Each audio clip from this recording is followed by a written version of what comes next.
Hi, my name's Jay. And my name's Lindsay. I'm a yoga teacher here at Nurture Saddleworth. And I'm a talking therapist and massage therapist here at Nurture Saddleworth. Today we're going to be doing a podcast all about LGBT people, LGBT rights, and get some real experience and real talk from LGBT people. We want to get the message across that Nurture is a safe place for the LGBTQ plus community to come, socialise, chill, therapy sessions, whatever you like. So, yeah, it's really exciting. I'm really excited to get this going on. We're going to cover some psychological facts, biological psychological facts. We're going to have some people come in and talk about their experiences of their coming out story and ask some questions that I think a lot of people want to ask and a lot of people want to know for themselves, really, and then we can kind of open up the space for some good talk, for some real talk. Yeah, real talk. Real Giving talk. people some real answers as well. Yeah. Okay. So we'd like to welcome our first guest. You would know her as Recruit 13 from SAS Who Dares Wins. To us, she's super aerial artist Holly Hutchinson. Yay! Holly, welcome to Nurture. Hello, how are you guys doing? Good, how are you? I'm not too bad. Oh. I think I've recovered. Good. I think I'm sort of back in a same place and my body's not broken anymore, so... Our Holly has just done a lovely yoga session with our Josie, haven't you, love? I have, and it was, like, I'm not a big yoga person, but I quite enjoyed it. Like, I feel relaxed and all centered and stuff. Love it. Like, I don't know yoga terms, but I'm sure that's one. Yeah. Jay? Is that? Yeah. Is that what we call it? That's it. And if you can see behind us as well, we're getting payback for the yoga because Holly is going to actually, I was swirling around that hoop upside down, all around. Gracefully. Gracefully. That's it. We're going to be getting these guys upside down. We're going to be getting them doing the splits. They're gonna have a whirl. Graceful is your middle name, isn't it? Yeah. Why? You see, Jay told me you were the queen of Splitsville. Yeah. Well, In in certain circles, Yeah. or is that only at 3 o'clock in the morning after a few Jaegers? You recognise me. I thought it was somewhere. It's about the boots, that's what gave That's it right. So Holly, it wouldn't be right if we dragged you all the way over here without getting some SAST. Go on then. Recruit 13, Yes. you were absolutely beasted beyond Holy. belief. It looks so tough. Thank you. It is. Alright, so let's get one thing straight. On day one, that was not a bleeping hill. It's a mountain. Okay, it was a mountain. Let's get that straight. And another thing is, none of it is fake, because I had a lady when I went to the petrol station last night. She said, "Oh, were you on that SAS thing?" It's like, "Yeah." "Where did you film it?" "In London, in a studio." What? It's like, "Are you kidding me?" No, it's okay. It was. We were in deep Scotland, and I had like 2 weeks to prepare for it. So I only found out 2 weeks before that I was going to be on it. 2 weeks? Yep, so I had no time to do any training. I just had 2 weeks. You must have been like pretty fit already though. Well, we had to pass fitness tests, so to get on it, to even be considered, you have to be able to do 50 sit-ups in less than 2 minutes, 44 press-ups in less than 2 minutes, run a mile and a half in less than 9.5 minutes, carry 2 20-kilo weights in 2 minutes. And yeah, that's kind of just All on the same day. like literally. Oh. That's it. Until you have to do that first, because Yeah. they won't even like ask about you until you can pass all that. Yeah.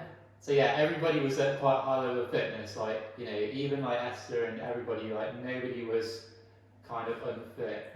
And quite a few got took off like really early on because of the fitness, didn't they? Like, Because the thing is, you can sit there in a nice air-conditioned gym after you've had your little protein bar and your shakes, and you know you can say, "Oh, I could do that." But when you have all your food taken away from you, your sleep taken away from you, you've got these really intense guys who you just know that you don't want to mess with. And you know you're up in a mountain, you've got these really horrible combat boots on, you're cold, you're tired, you're not eating. That's when you learn true fitness. And the thing for me is, because I do a lot of aerial, I don't really train legs, so I don't have a lot of strength in my legs, which is why I really struggled going up that mountain with 40 pounds of kit. yeah. And it was kind of like, it was a blessing and a curse. So one thing that you won't know is because we filmed it in the middle of the pandemic, we had to spend a week isolating. Right. So they got us all up to a place near the final location, and we didn't know where it was going to be until we literally got on a plane and got to check-in and thing. And we were in a hotel for a week, and it was one of these really quirky old Scottish ones. And all the staff, they knew what we were there for. So we were getting waited on hand and foot for 7 days, 3 meals a day. Amazing. That was it. I mean, nearly the hardest task we had was working out what we wanted for lunch, dinner, and tea. Yeah. That was about as hard as it got. And then obviously, the first day, it's in the hotel reception at 3 in the morning. We just get told to get in these cars. Next thing we know, we're on a train and it all cracks off. Wow. Even the train journey in just looked so intimidating. It looked so dark, and you could tell you were all Yeah. freezing and you were all tired, and you just. It was. I think it was because at that point, that's when it got real. Because the other thing as well is we couldn't really interact before it actually started. So we still didn't really know each other because they sort of wanted to capture all the first moments. So it was only on the train that we could actually go, wow, what are we doing here?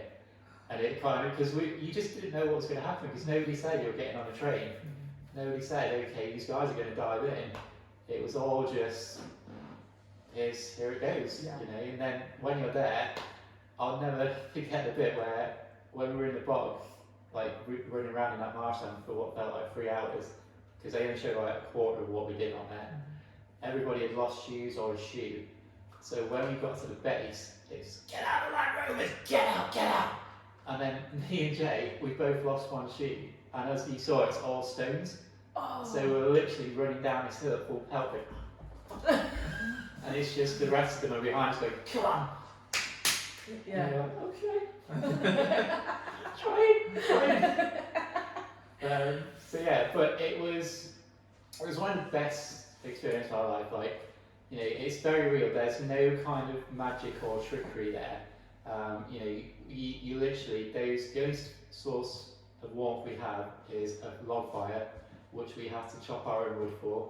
We want to be warm. I'd have bagsed that bed, I'd have been straight Well, there, and no, the bed right next to the No, fire. we all got assigned beds. Oh. So I was quite lucky, and I got the one right near the fire, so I was very popular in the barracks. Yeah. Everybody was around mine and Ricky's beds, Right. so I didn't really get a chance to lie down, to be fair. And like there was no pillow, you know, even with all that on and our kit, it was still freezing at night. Yeah. Not that we got to sleep, Yeah. because obviously it's 21-hour days. If we were not on a task, we're getting beasted. If we're not getting beasted, we're prepping kit. If we're not prepping kit, we maybe get 10 minutes to eat something. And yeah, it's just so intense, because when you take away all of your comforts, you know, you can be the strongest person in the world, but until you are stripped to your bare bones with a 40-pound burden to carry the whole time, because we have a sandbag and there's always sand and we have to make sure. So they will literally weigh your burden at the start of every exercise. And bless her, Rebecca, on the first task, she was 3 pounds under.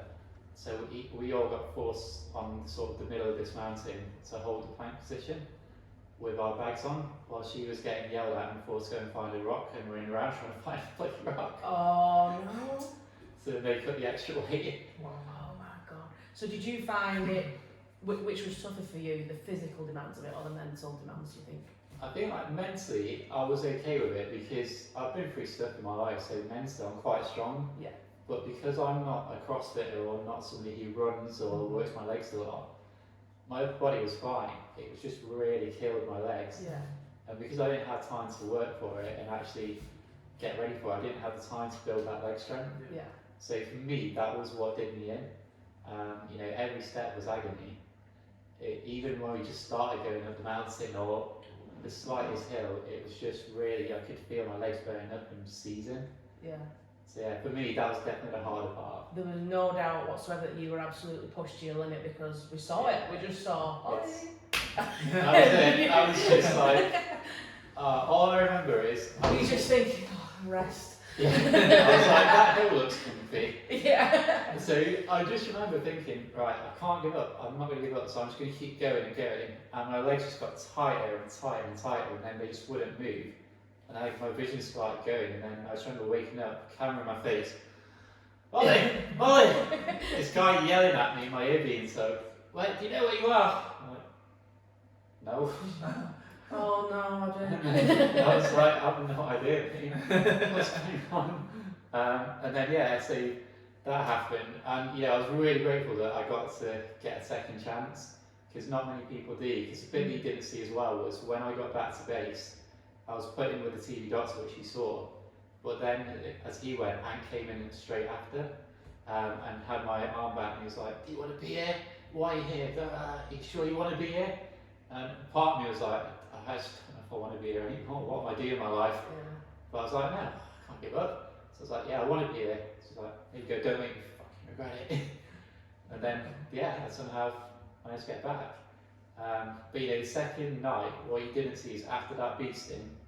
So obviously, we would have got beasted regardless if we got it right or wrong. And nobody blamed Al. Nobody blamed Al. We were all just like, yeah, it's fine. We're all in it together.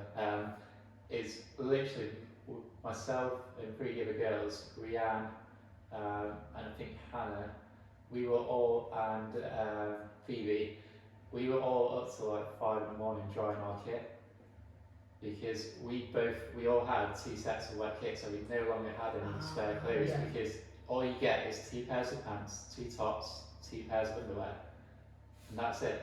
That's what you have for the entire course.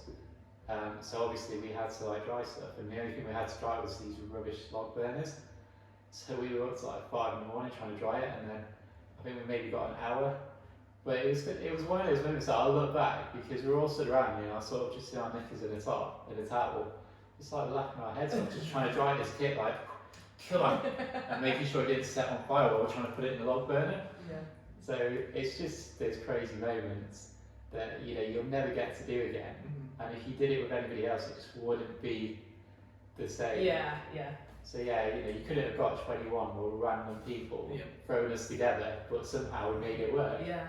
Saying all that, what was your highlight of the entire thing? Because it sounds incredibly intense and you've been through so much. What was your highlight? What was something that you'll never forget? 100% the oil rig. I mean, That was so cool. That is about the same size as the other. Yeah, I think that's a little bit higher, to be fair. I think so too.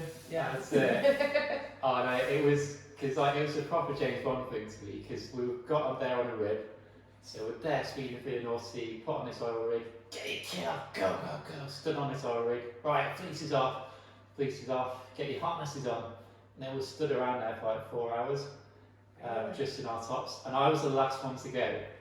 Okay, and what Ant was doing was he was making sure you were switched on. So if you were to, so we got to like the top bit, and they were all made to wait in this little bit next to it, while he sort of everyone went one by one. And what he did see is if you were too slow to run up those stairs, he would make you do 50 press-ups. Oh, no. That's it. I didn't get any, luckily. And this is where we should have realised that Stas was a mole, because he got 100 and he managed to do them. I think he was such an obvious mole. I thought, it's him, definitely.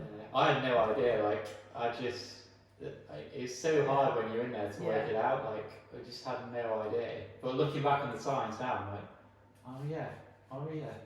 But yeah, it was, just, I'd say an off and over into the North Sea. We're not ever going to get to do that again. I loved that. Who was it that was leading you down? I think it was Billy, and he was saying to people, "Have you ever done this before?" Yeah. No. Yeah. What? Last week at Go 8. that was last week at Go 8. Yeah. Have you done it before? Yeah. Well, that's just normal to them, isn't it? Yeah. It's just like, how did you sort of gel with them coming from that world, and then everyone else That's coming from it. a civilian world? How did that work? Do It's- you feel their expectations of everyone were sort of too high, or? No, I think the thing is, obviously you signed up for this thing possible on TV, so you know that they're going to push you, and whatever you do is never going to be good enough. But when you're on the camp, it's very much them and us, as in, we're a unit, and they're our enemy, because they're trying to break us and hurt us and all this kind of stuff. So yeah, they're very intense. They don't really, they'll make jokes and stuff and take the mick out of you, but there's no kind of edge where you can kind of get a bit friendly with them. They don't take a day off, kind of thing. Yeah, that's it. But I'll never forget when I kind of left. I gave my number in, and I sort of switched out from this lunatic kind of intense SAS amazing person to this just normal person. It was just a switch, and just he had this big smile on his head, and he's like, well done, and everything, used to be so proud, and it was just like, oh, I think you've been like that from the start. I'd have stayed. I would have stayed for a bit longer, but maybe a bit intense. So yeah, they're amazing people. They're like, when you see these people like move in the wild, like how the hell they get with these mountains and stuff, like, because don't forget, as politely as I can put it, they're not exactly spring chickens anymore. You know, they're getting on a bit, but they still can move like they're 19 years old, and it's just incredible to watch. But yeah, and I think just the people that I met, like, we're all kind of friends to like. You know, we've spoken since the show ended. We're all in a WhatsApp group. You know, we're constantly supporting each other's stuff. And then we're all meeting up next week actually at Jay's, and we're having a big reunion party with loads of alcohol. So I mean, what can go wrong? 21 lunatics in a garden, a shed load of alcohol. Oh, you should all be in bed by 9. It'll be fine. Yeah, it'll be quiet. It'll be quiet. So of course you made SAS history by being the first trans person ever to be on SAS Who Dares Wins. That's incredible. Thank you. That was one of my main reasons to do it. Yeah, because I wanted to do it for myself, because I was really insecure. In fact, I was 30, single, didn't really know where I was going with life, and I'm a bit of a nutter, so I wanted a challenge. But the other thing was, I really wanted to help get trans voices out there, because one of the things that I hear in the community all the time is we're sick of people like Caitlyn Jenner and these mainstream people that are so far away from a real, you know, person.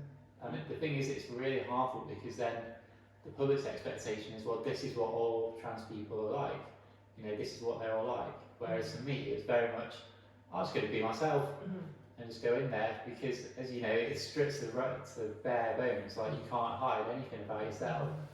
So I wanted to speak to the community as well, and sort of really just change people's perceptions. Yeah. And the feedback I've had was amazing. Like, I've had so many nice messages from people. Bless the one lady, she messaged me, she said, if you can go on SAS and do that in such a tough environment, then I finally found the courage to tell my sort of parents that I'm bi. That was just made it all worth it. Yeah. Knowing I'd help somebody get comfortable in themselves and become. So yeah. That was my main you can reason. imagine the amount of trans people that have watched that show and thought, because you've gone into what could be classed as the most manly masculine world possible.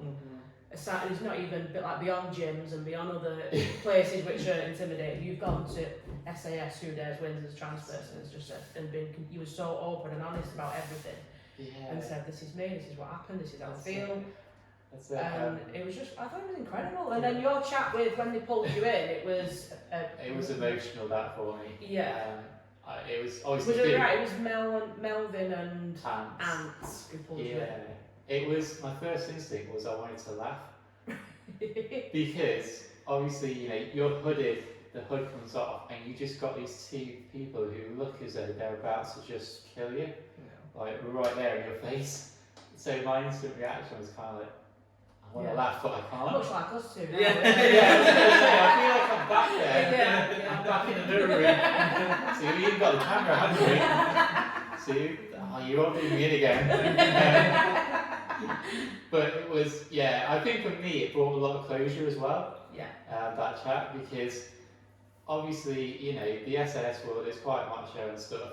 So there's not a lot of, they may be aware of the LGBT community, but they may not have had that many interactions with people like that. So, you know, to be sat there, and the thing is, what I kind of learned very quick with these guys is, you can't bullshit them. You can't pull the wool over their eyes. They know every trick, and they know the trick of the trick of the tricks. So if you're just open with them and you're honest, even if it's the case, I messed that one up, they're going to slap you around the head, you're going to get the beast in, but they'll respect you. So I was just like, well, I've got two options here. I can either just be open and say, this is me, this is why I'm here, or I can do the thing that everybody else does and kind of like try and cover up some story. Because the thing is, they're going to get there eventually. It might take them a day, it might take them 5 days, it's going to come out. So I was just like, you know, I needed that closure. So, you know, to be able to sit there in front of these guys and say, this is who I am, and somewhat educate them, because, you know, Melbourne as well, it was a very new thing to him. Yeah. You could see that in them though. They were just they were kind of quiet, but they looked ready to. They wanted to understand you, and they wanted to take. They were actually taking the time to learn from you and understand who you are and how you've accepted yourself. It was because the interview went on for longer than they showed. I think I have no context at the time I was in there, but it was probably like a good 10 minutes. You know, they were very like, okay, don't give up. You know, you had a bad day, move on, get on with it. And it really gave that spring in my step to come back to AT, like, yeah, you know what, actually I can do this. Yeah.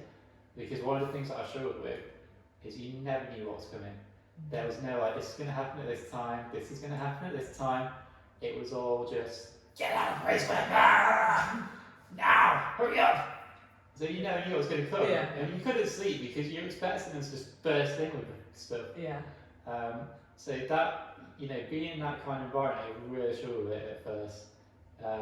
But after day 2, I was kind of like, I was a bit more, okay, I can handle this, you want me to do well, so I'm just going to do what I can really, see what happens. And I think it was on the top of that mountain, I just was able to accept myself for the first time in my life. Because I was just like, if I can, you know, train these SAS guys and not be the first one out and actually hack it and make it on, and I don't need to be here, I'm cool with who I am, I don't need to prove anything physically. I've already done that through my championship wins. Yeah. You know, so, and I can still say I was here. You know, those 3 days were enough for me to sort of get what I needed out of it. Because, you know, I think when you go in, your mentality is, I want to make it to the end, I'm going to make it to the end.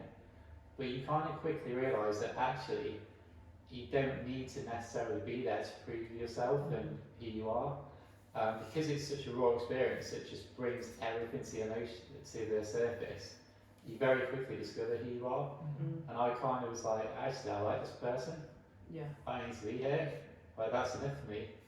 Let's move on with my life. I love that. Was it a long journey for you to get to that place of self-acceptance? Yeah. It was, you know, I was probably like 6 years old when I put on my first piece of female clothing. Really? And my instant reaction was kind of like, oh, this is wrong. But I don't know why. I need to not do this. So I kind of hid it, and then in my teenage years, it kind of came back.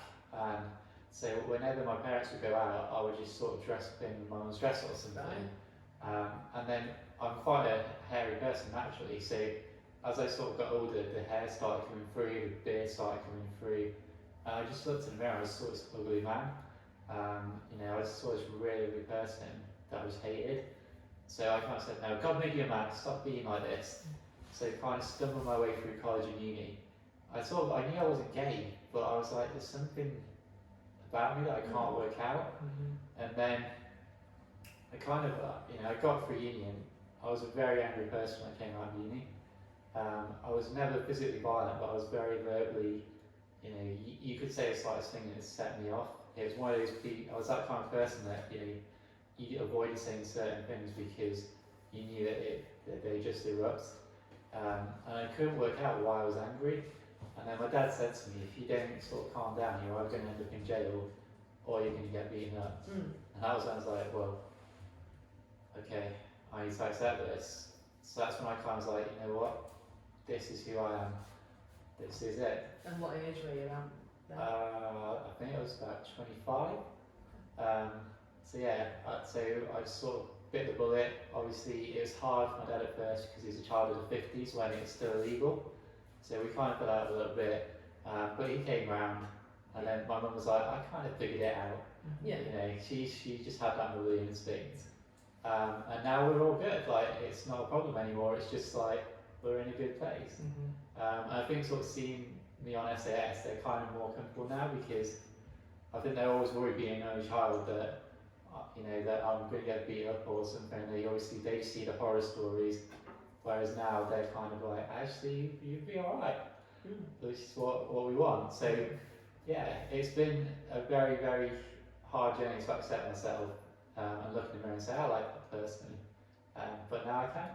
So that's it. Yeah, that's fine. That's it. So everybody, you know, some people get there sooner than others, but you just got to let it happen naturally. Don't try and force it.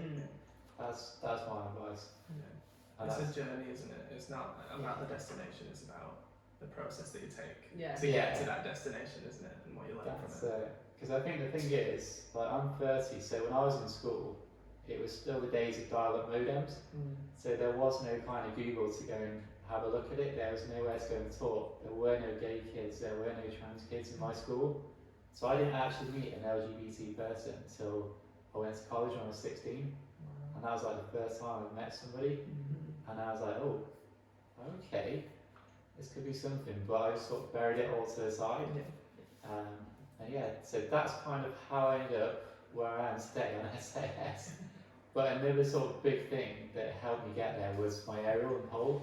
So obviously aerials, that thing you can see behind you, that is an aerial hoop, which is probably my least favourite of all the aerial disciplines, because I do them all. Silks is my favourite, which is basically a long curtain.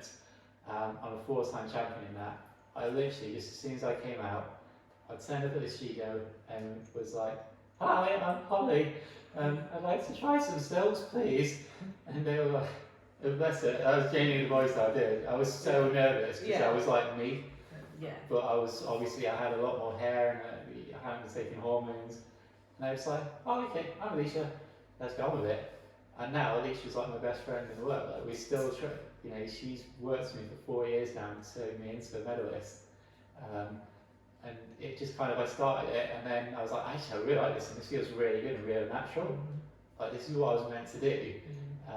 So I kind of started it and then I just basically lived there.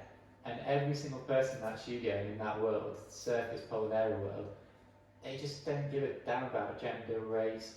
You know, if you're a guy that wants to just do it in your underpants, that's fine. You know, if you're trans, it's fine.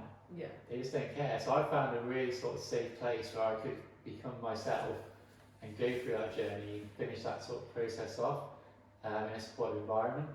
So it kind of was like, then I started always winning. That's when I started getting the work, and sort of obviously now it's kind of like I started my own circus school. I want to do it full time. So yeah. We'll say as well, Holly's I'm running a mini circus school here today for us. Yeah. I'm half terrified and half accepting I'm gonna fall. So, but I'll find that you're. I'm so excited. Yeah. I can't wait. I cannot wait. It's going to be fun. So obviously you guys will see all the pictures of these amazing graceful shapes that they're going to do.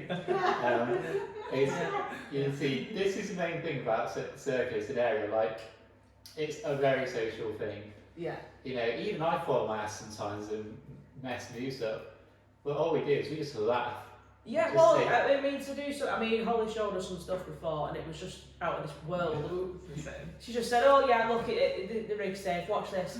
Upside down, right, and then we were like that. And then, but yeah, I was like that, I can't do that! You will It'll be though, fine. you will. But this is, you see, this is the other thing that I loved about aerial, is it was a very big distraction because it's not something that you can just pick up overnight and Yeah. be a world class at. You have to work at it constantly. Yeah. And I basically gave up 4 years of my life to do it, in the sense of it was, you know, training 2-4 hours a night, 6 days a week. So just work and then straight to training. But I didn't mind because it was always, I was with my friends, Yeah. I was always getting pushed. So, you know, if you need something to focus on, this is it's so much better than the gym because it's social, but it requires so much discipline and focus to get anywhere with. And the stuff you showed us before, you must be so strong. Yeah. It's, Oh, well, I don't do the gym, so all this, not that I'm gonna flex the guns or anything, all this is literally, welcome to the gun show. yeah, so that's the next, although we could call it the swan shape. Yeah. But so like I don't do the gym. I just do aerial. Like I can't, which I think is why it's sort of, which is why I would have liked to have more time to prepare for SAS and actually do proper gym stuff. Yeah. But it's the thing with aerials, every time you get on the equipment, you're doing a pull-up. I'd have loved it if you'd have gone down the oil rig in silks, that would have been Yeah. So would I see that. Can you do this? That's it. Have you done this Like, before? yeah. Can you wrap yourself and do a pencil roll all the way down? But it's fair, I've got to see the SAS guys try this. So. You should put that to them. That Yeah. should, that Well, I have an alternative. SAS Who Dares Wins. I love that. That's what I think we We should need do. something Get them all in drag. Yes. Yeah. Yes. I'm the lead drag. That would be And then, amazing. you know, you guys can video your instructors, Uh-huh. and we'll put them through the paces. I'll do the playlist. That's it. I am the music one. Oh yeah. Yeah, we've got. We've our got our resident rock star here as well. We'll be chipping in soon motion. That's it. That's it. So yeah, there we go. SAS Who Dares Wins. That's what I think we should do. That sounds incredible. Yeah. We're really hoping Holly comes back regular Yeah. because we were on the way to the circus, don't we? Yes. Well, talking of circus, I've got my first gig back on August the 28th. So I'm going to be at Russell's International. So back in the circus ring for a gig there. I've been asked as a guest, but I'm starting straps, which is a discipline I haven't done much of. So I've decided I'm going to set myself a challenge. So basically straps is like silks, but it's two solid pieces of material that are like gymnastic rings without the ring basically. Right. And they're the hardest ones you do. 9 out of 10 people who do it are called them because it's most of crazy Russians that you see do it. It's always Russian or Eastern European individuals that you see doing it because it is literally it's full on intense. So I've got like 75 days to get in shape for that. So I'm having to restart my training myself after COVID and everything. So obviously I'm doing that each day on Instagram. So this is day 3. This is what I'm working on. The link to Holly's Insta will be on our Nurture page, it will be on my page, which is LB Holistic and the Thoughtful Yogi. It will all be tagged in so you can check out Holly's daily mental training. Yeah, it's pretty intense. But I love it though. I never get to train and think, oh, I've got to train. Yeah. I'm always like, let's see how I can hang upside down today. Or what injuries am I going to get today? Yeah. Honestly, I love it. So yeah, it's really hard at the minute, but it's going to be good. And I can't wait to see the finish routine. I should imagine a place like this, it's just, you'd have to just let all your inhibitions go at the door because, you are going to fall and there are going to be times where you... And that was a chair. That was a chair, I really did that. Okay. I'll do it properly next time. But this is what we try and create at Nurture as well, is the environment that anyone can walk in. And because in yoga, you know more about the traditional yoga than I do. Well, you've forgotten more than I know about it. But in yoga, as Josie was saying earlier, there are so many genders and so many different types of that when you fall under that yoga umbrella, everyone is just human and that is it. And that is what we try and create here, isn't it? That kind of environment. That's it. I think it's about creating community, which is what you've got here. It's not a place that you go to do something. It's a place that you improve yourself, see your friends, and just work on yourself. Yeah, exactly. Which is, and if you can create that community, especially in like rural areas that sort of brings people together, it's just really important. That's what the vibe I got as soon as I walked in here. I was just like, okay, I'm not leaving. Yeah. Stay here. No, we all like a nap under the skylights. Yeah, we're going to organise a yoga sleepover. Yes, we are. So if you want a tan, Yeah. come and do your yoga lessons here and chill under the spotlights. Honestly, I thought it was on a sun management Spain. I was It's like, lovely, isn't it? Though. oh, I don't want to move now. Yeah. I think it's good because in this space there's so many diverse people as well. And I think like you were saying about your circus group, like everyone here is so accepting and stuff, but I think representation really matters and like you going on TV and doing that and being that representation and then like doing what you're doing now and being that representation really matters because like you said you didn't see someone until you an LGBT person until you were 16 and I think there's how many people now can look and how many young people can look towards you and to other LGBT people that are in the community that are showing themselves now, that are coming out, that are being open and say, I can identify with that person, like what they're saying is how I'm feeling. And I think like transgender and gender fluidity and things like that, it's just such a broad spectrum. So a trans person is not just Caitlyn Jenner, it is, it can go from someone who maybe is just a cross-dresser all the way through to someone who is going for the full gender reassignment surgery or hormone therapy. Whatever, it's down to the individual, isn't it? It's a really individual experience. It's 100% because I think the only thing that should matter is it making them happy. Exactly, then that's it. That's Yeah. all there is. It's like, you know, people sort of said to me when I first came out, "Oh, are you gonna work on your voice?" I'm like, "Nah, I don't hate it. I'm gonna leave it as it is." Like, okay, so you're gonna have to start doing all this aerial because you're gonna get big muscles. I was like, "What do you mean?" It's like, "Well, you don't want to have big muscles. It's not very feminine." I was like, Says "So you, who? exactly. Well, So there's you're women bodybuilders, Well, women exactly. crossfitters, I women was- strength athletes. Yeah. I was just like, so you're saying that women can't be strong? Well, that's not what I'm saying. Well, you are, because you're saying that women shouldn't have muscles. So I was just like, F off, this is how I am. Yeah. I like having muscles. But this is it. This is how we accept people as you're Holly. That's it. Yeah. You're Holly. That's it. It's, you know, it's the same. It's, to me, just a person's a person. End of story. Mm-hmm. You know, how they want to live their life, it's up to them. Yeah. You know, it's not affecting my life. It's not stopping me from what I want to do. So why should I care so much? Exactly. And I think the message, what some people who might be the judgmental side of it, it doesn't affect your life either. It doesn't affect Exactly. anyone's life. It just, Exactly. Is it stopping you from going and getting thrashed at the pub on a Friday night and coming home with the Exactly. kebab and then sort of having a hangover on Sunday? Exactly. Is it? No, it's not. So, No. you know, you've got two choices. Either shut up or support. Love it. That's it. Well, this is it. I mean, you know, a transgender person becoming a woman then does not make me less of a woman. Exactly. It's just, it's just how it's they've just- chosen it's just- to live their life. exactly. You know, it's like one of the things that really grates my gears is this whole bathroom debate. You know, because, right, let me put it out there. When I go to the bathroom, I just want to have a wee or a poo or maybe touch up my makeup. That's Exactly. all I'm there for. Exactly. And you know, if I want to see naked ladies, there's a thing called the internet. That's all it comes down to for me. Exactly. I'm just there to have a wee or a poo. You know, let's be real. I know you're such That's, a makeup. I mean, the bathroom thing has never bothered me really. The only thing I would like is toilets for people who stand up to pee or people who sit down to pee, because the people who stand up to pee ruin everything.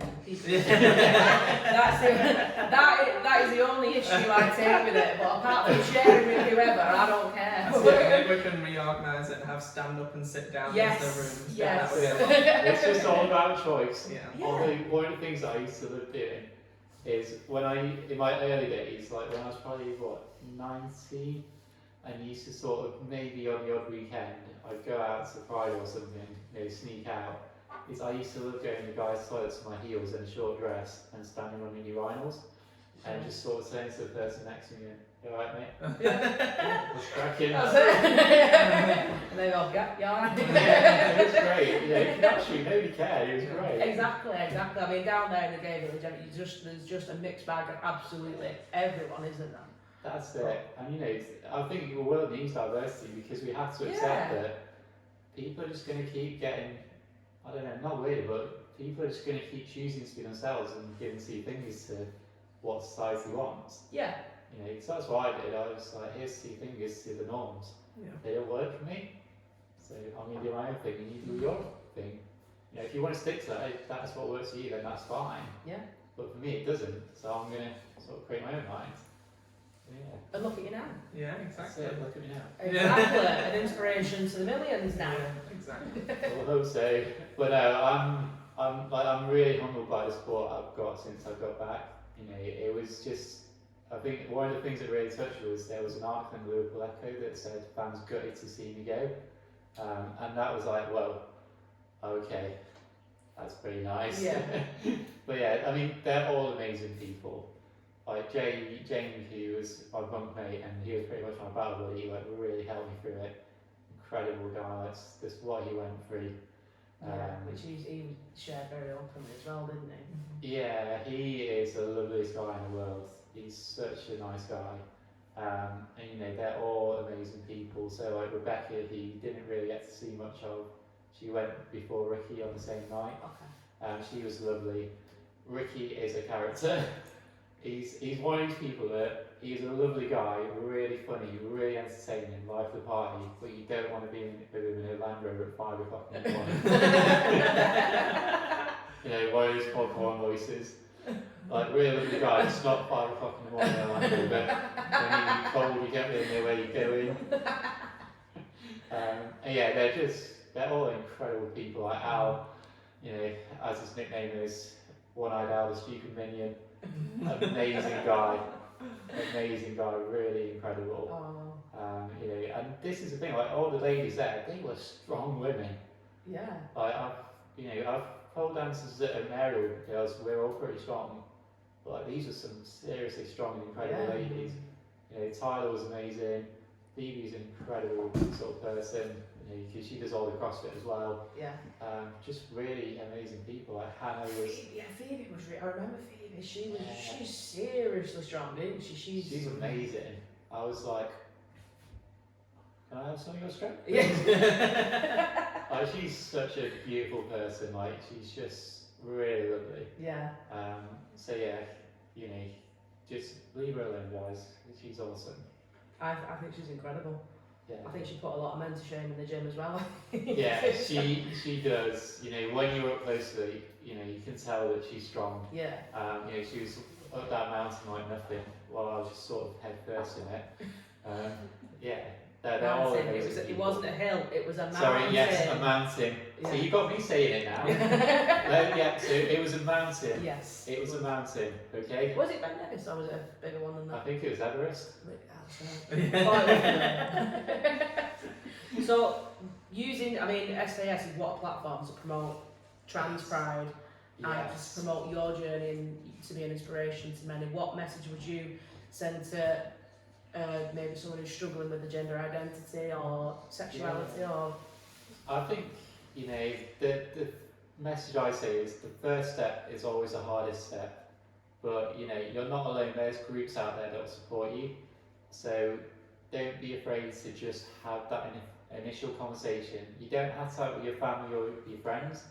You know, like I said, there's loads of groups out there now. Just Google and I guarantee there'll be a local support group around you, run by people who've been through the same thing as you, have been in that situation.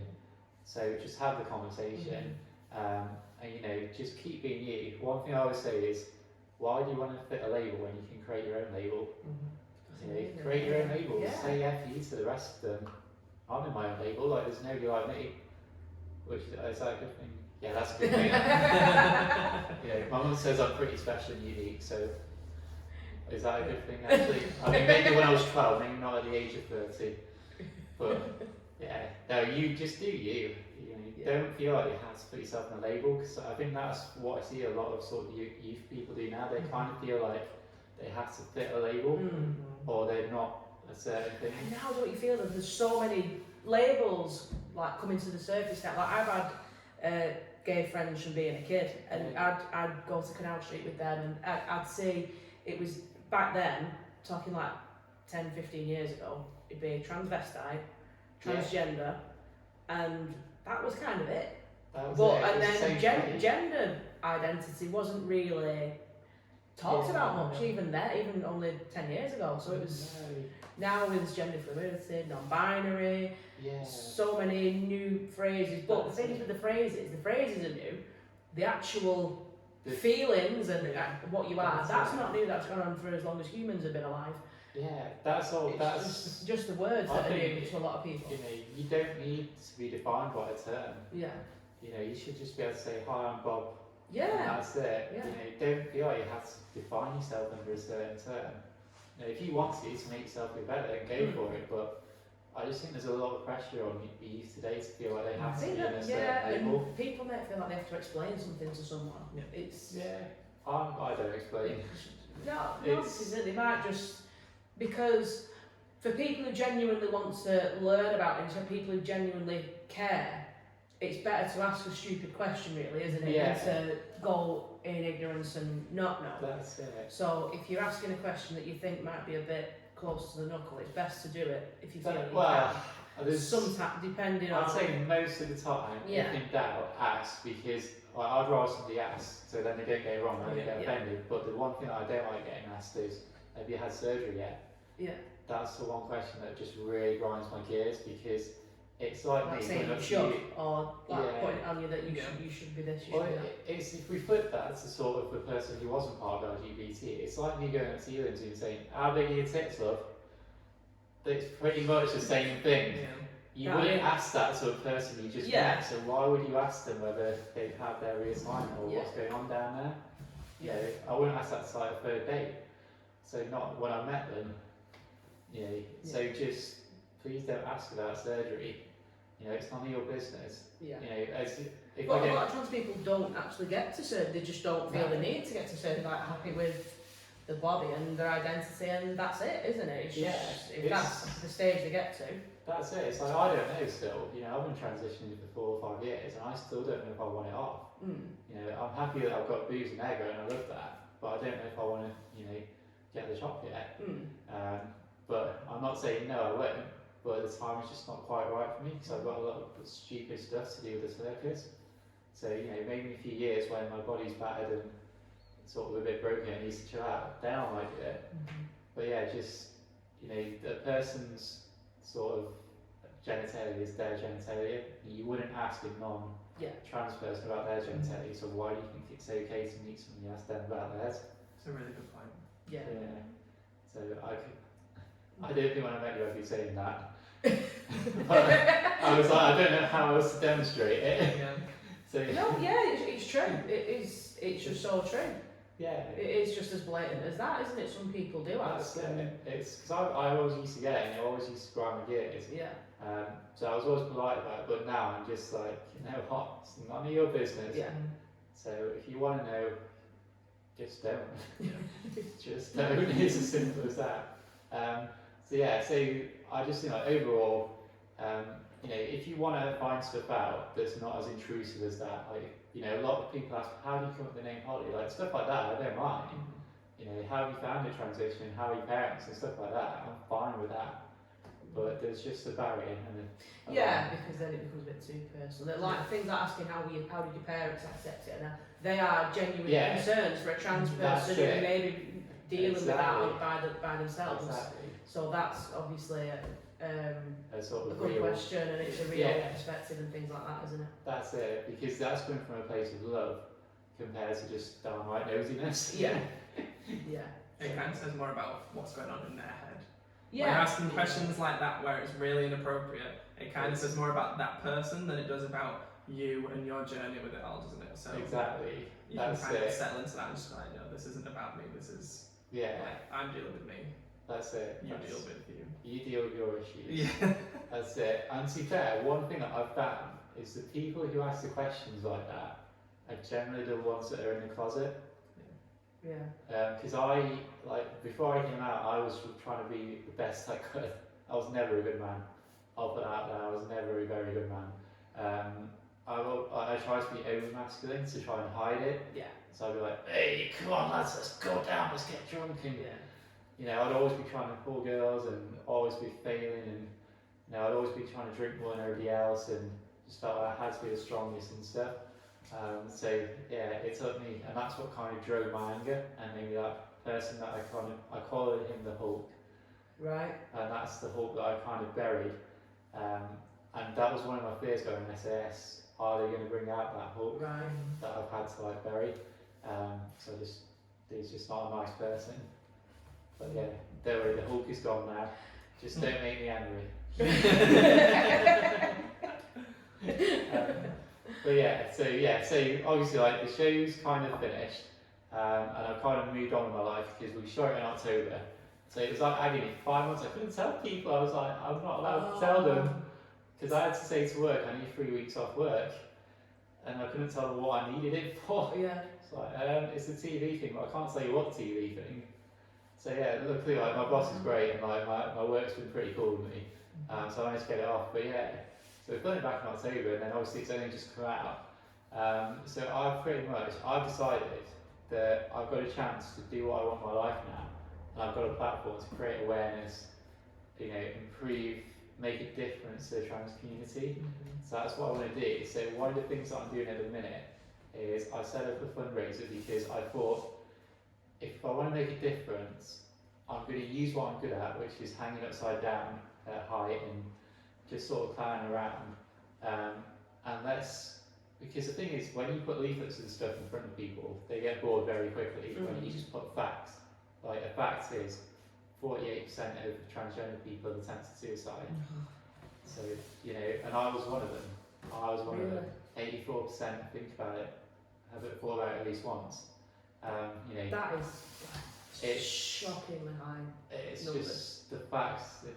The numbers are just ridiculous because a lot of sort of the older generation of trans, obviously they got families and stuff, so they tend to lose more than the younger generation, which is why the numbers are kind of higher. Because as an older person, if you lose your family, you tend to lose your house. Sometimes you lose your job because of maybe in old school companies. So that kind of drives all that. And obviously, if you're young, you've got the opposite spectrum where you don't quite know what's going on, and you don't quite know how to deal with it. So you kind of let these thoughts just run away with you. And it's, for me, I think I transitioned at the right age because I had life experience, but I didn't have any ties that could sort of go wrong. And obviously, I found that the area of whole world that kept me sane and stopped me from going down that route and got me out of that place. So I thought, well, how can we actually get the message across that people are dying, people are facing discrimination, my trans brothers and sisters getting beat up just going to the shop for some bread and stuff, and it's the same with the gay community. Recently there was a story about the individual from Liverpool, a young lad just going out about his business and he got the bleat kicked out of him just for being gay. It's just not right. So what I'm trying to do is create a piece of aerial theatre which tells the story of a young trans girl. So it's called The Whiskey Locker, and Caroline's going to like this because it's rock and roll themed. Oh, where we gone? So basically in The Whiskey Locker, so Steve, he has this girlfriend, he's this aerialist, they do this double act, it's all good. And then his girlfriend works out that he's trans and leaves him because she just can't handle it. So he goes to this very dark, she goes to this very dark place as he transitions to her. And he's in this dark place and he finds a bar called The Whiskey Locker, which is where he becomes a resident performer. It's very much based around how I turn my life around. So he goes to this bar, which is almost like this place, just very friendly, lots of different people. And she sort of performs there, and then somehow the ex walks in, and next thing I know, they're going up against her in a competition. So, are they going to rekindle? How is it going to be going against your ex who you love so much and cause you so much hate? But through it, we're actually going to show the issues. So we're going to show the loneliness, we're going to show the depression, we're going to show the sort of really put the stuff that happens out there visually in a powerful story rather than, here's a leaflet, do it. So that's what I'm trying to raise. I mean, I've, as a straight person, I never would have had an idea of what even gay people go through. It was only when I used, from having gay friends, it was watching them go from feeling those feelings to finally coming out and accepting themselves and then dealing with the aftermath of whatever that was. It was just such a long process, and you think, God, you're actually really going through it here, and you're going to have to they overcome so much, and all the triggering thoughts about what's this person going to think, what's this going to happen, and what if this, and what if that, and to get to the stage where you can overcome all that and just say, do you know what? That's it. Because you're always scared of letting the family down, and because in your head you think that's certain expectations. I'm an only child, so I kind of felt like I had the whole family name on my shoulders. My mum's Ukrainian, and all the men in my mum's side were all military men. Right. So I kind of was like, I'm going to let everybody down, and I think that's what's. Well, the SAS thing will probably keep them quiet. Yeah, that's Well, were you in the regular army? No. Yeah, I could walk that.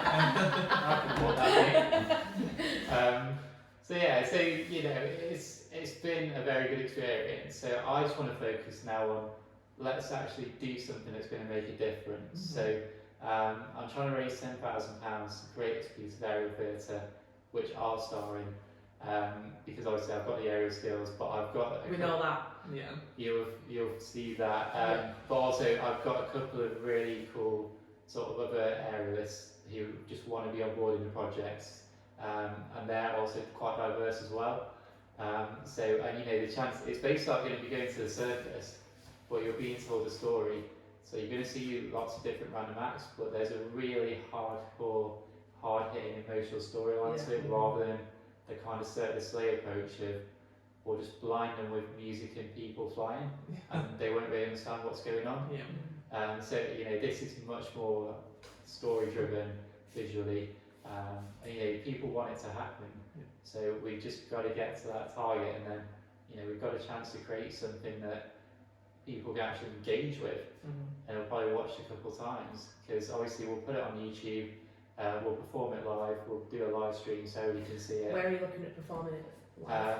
So at the minute it's going to have to be in Derby, but if there's enough interest, there's no reason why we can't do a tour. If we find suitable venues, because obviously the only tricky thing with area is you need height, and you need places to hang stuff off. So if the venues are there and sort of venues are willing to have us, then there's no reason why we can't take it around the country. That sounds incredible. So Yeah. I just really want to do something that's going to help and give back, because I was given such an amazing opportunity. And I'm not really interested in becoming a next Instagram star or anything like that. I just want to do something else that can help people and keep them going. So that's why I'm here. That's amazing. And you can check out the link to Holly's GoFundMe page will be on our Nurture page, my page, I'll be holistic, and The Thoughtful Yogi. because I want to watch it. Yeah. I do as well. I want to watch it. Yeah. Let's Yeah. make it happen. That's it, I've already written some scripts, Amazing. I've done some characterizations, I've got some rock songs in the pipeline, although I might have a singer now actually. I think so. Do we have a singer, Carol? Good. Yeah, we have a singer. Yeah. That's it. Okay, we've got the singer now. Okay, and you can play guitar, so even better. Yeah. That's it. So I think let's do something different that's not been done before, and let's not just give to big corporations that slap the LGBT banner on there to make themselves look good. Because let's be real, and I don't know how you feel, but I feel like most of the time the big companies just slap the banner on there to make themselves look good and really couldn't give a damn and don't actually do anything to help. I've sort of noticed as well that Pride is sort of fronted by drag queens and gay men, and I think a lot of the community is actually pretty underrepresented. Yeah, I think, that's especially the trans community. That's it. Because I think even in the trans community, the non-binary community is still nowhere near. They're still very much on the back burner. It's it's a thing, but nobody quite understands it as much as they understand the rest. And same with gender fluid, and so it's all just about making sure that everybody's voice gets heard. And it's funny. And that is what Pride's about. Exactly. Who started Pride in the first place? It was drag queens and trans women that were the first people to throw the brick at Stonewall, wasn't it? So I think you'd think that they were the ones that really should be at the forefront of the Pride parades and Pride in general. Exactly. It should just be a diverse thing. There should be just somebody from each spectrum represented. Exactly. And that's you can't really ask for more than that. I mean, we all enjoy the party. We all enjoy going to Pride and seeing the I'm drag forgetting queen. about it.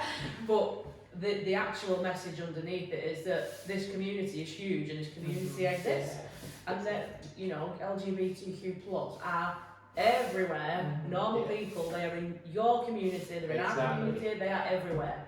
That's it. We're part of modern society, and let's not forget the reason why Pride started. It started because it started as a protest, and the reasons it started are still valid today, because there is still discrimination going on, etc.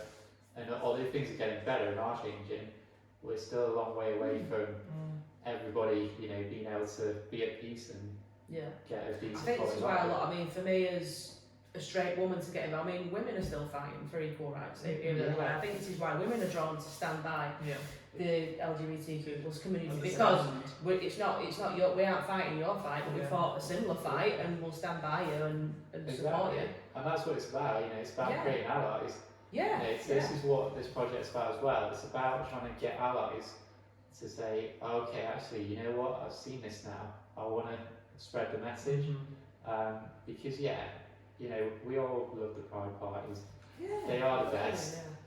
Who doesn't love rainbows? And they are the best. But I absolutely love an old rough drag queen. I love proper traditional British drag queen. Smokes 30 packs a day in between the shows. Love it, absolutely. Proper croaky voice. Yeah. Alright, boys and girls, I'm dancing. That's me sold. Absolutely, but that's why I love the RuPaul's UK Drag Race. Yes. I hate the American Oh. one now. I Really? can't. I don't hate it, but I'm over it Yeah. because the Yeah. American one is now just the same thing. It's just commercially. Yeah. Whereas the British queens are like proper drag queens. Yeah. So it's- Yeah. It's Yeah. raw. That's it. And the it's names real. as well are just like bag of Oh, chips. Yeah. Vinegar strips. Yeah. The names are just absolutely bang on, but that's British drag. I think Yeah. British drag is my favourite. I think You it's see, fantastic. it's like kind of Aldi, you know, when you go in, there's a little bit of roughness. You know, there's a mixed bag, there's a little bit rough around the edges, but does the job. You all come out smiling because you save so much money. Yeah. Love it. That's a good one. I think at first people would, because I think me personally, and within my friends, we kind of struggled when the first season came out because it was like you look at the American queens Yeah. and they're so polished and it's all about being fishy, isn't it? Like Yeah. the pageant queen or there's all these different Exactly. things, but then in the UK, drag queens are just so funny about it and Yeah. they do just look like sometimes a man that's just kind Yeah. of shoved some lipstick Yeah. on and put a wig on and I that's love about that. it and it's like it's so raw and It's it's so real. authentic. Yeah, Yeah. I love Yeah. that. But they are so funny. That's it. I love Love that. That's it, you know, I'd rather see a drag queen that's not quite got the best makeup in the world, Yeah. but can make me laugh than some American drag queen who looks, you know, amazing as anything. You're like, oh, I can't believe it's that, but has no talent. Yeah. Which unfortunately, I think is a lot the case for a lot of the US drag queens now. It's a lot about the look, isn't it, now, and Yeah. rather than the actual personality. That's it, and the talent, and because they're all talented. Every single drag queen Yeah, in the UK version has really good talent. Yeah. So yeah, I'm very much behind the UK version one now, and sort of over the US one. It's sort of close. So Pride is great.